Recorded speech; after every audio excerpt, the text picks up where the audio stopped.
Ang sabi nga ng iba, pag may tinanim, may anihin. Ayan o. Ayan o. Yan. Yan, nag-harvest ako. Bibilhan ko mamaya ito ng bangus. Hogyo. Yan guys. Yan o. Pag binili mo ito, nasa 50 pesos to. Madami nito eh. Ayan o. Kita mo.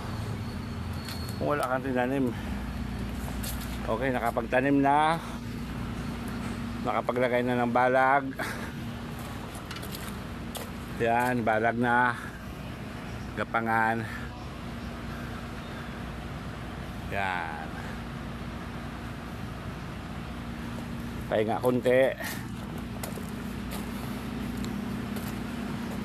Dahil nag-iba ang kubo, gawa-gawa mo na konti na kubo, okay na, uwi na.